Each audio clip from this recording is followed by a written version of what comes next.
नमस्कार, स्वागत आप सभी का। आप देख रहे हैं न्यूज़ वन इंडिया का सोशल मीडिया प्लेटफॉर्म और मैं हूं आपके साथ तुषार कौशिक। उत्तराखंड में आज जो त्रासदी की तस्वीर सामने आई, वो मंजर हर किसी को याद आ गया जो 2013 में केदारनाथ आपदा के दौरान देश ने देखा, दुनिया ने देखा।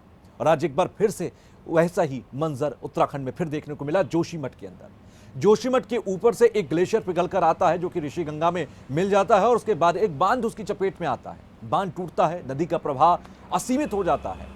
बड़ी तेजी के साथ यह प्रवाह नीचे की ओर बढ़ता है और आकर सबसे ज्यादा नुकसान पहुंचाता है एक प्रोजेक्ट को जो कि ऋषिगंगा पावर प्रोजेक्ट के नाम से जाना जाता है।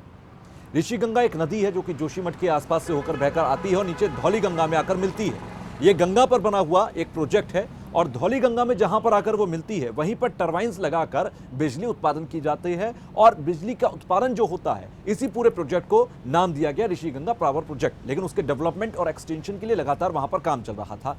जब ये पूरा प्रवाह, जब ये पूरी त्रासदी और ये असीमित कहना चाहिए नदी का प्रवाह और उसमें पत्थर पहाड़ सब कुछ बहकर नीचे आ रहा था, तब वहां पर 100 से 150 मजदूर काम भी कर रहे थे और वो भी इसकी चपेट में आए हैं। लेकिन ये प्रोजेक्ट बहुत महत्वपूर्ण था। वो इसलिए क्योंकि इसकी अगर क्षमता के लक्ष्य की हम बात करें तो 63,000 से ज्यादा मेगावाट पर आवर की इसकी क्षमता का लक्ष्य है। और ये न सिर्फ उत्तराखंड बल्कि दिल्ली, राजस्थान, हरियाणा, उत्तर प्रदेश, कई राज्यों को बिजली देने की क्षमता रखता है। इसी का एक्सटेंशन किया जा रहा था, इसी का डेवलपमेंट किया जा रहा था। लेकिन यह प्रोजेक्ट विवाद में भी रहा था और विवाद कुछ ऐसा था कि 2019 में जो रैणी गांव है जहां पर इस पूरे प्रोजेक्ट को बसाया गया, वहां के ग्रामीण पहुंचे थे हाईकोर्ट और हाईकोर्ट में जाकर उन्होंने कहा था कि यह प्रोजेक्ट जिस कंपनी के पास है वो पर्यावरण का दोहन कर रहा है, पर्यावरण को नुकसान पहुंचा रहा है।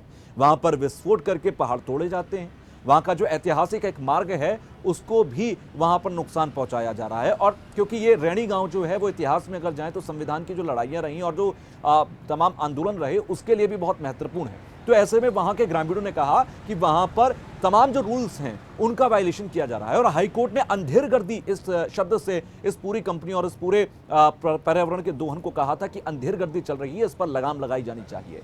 तब पर्यावरण का मुद्दा उठा था। राज ग्लेशियर किसका सबसे ज्यादा नुकसान इसी पावर प्रोजेक्ट को हुआ है। बहुत महत्वपूर्ण ये पावर प्रोजेक्ट था और अभी भी इसमें जो नुकसान हुआ है उसका आकलन सरकारी स्तर पर चल रहा है कि कितना नुकसान इसको हुआ है। लेकिन एक बड़ा माली नुकसान हुआ है, एक जान का नुकसान बड़े स्तर पर इस प्रोजेक्ट पर हुआ है। और उत्तराखंड में कितना ये नुकसान हुआ, खैर ये तो अभी आंकड़े, सरकारी आंकड़े बता पाएंगे। लेकिन ये पावर प्रोजेक्ट बहुत महत्वपूर्ण था जिसको नुकसान हुआ।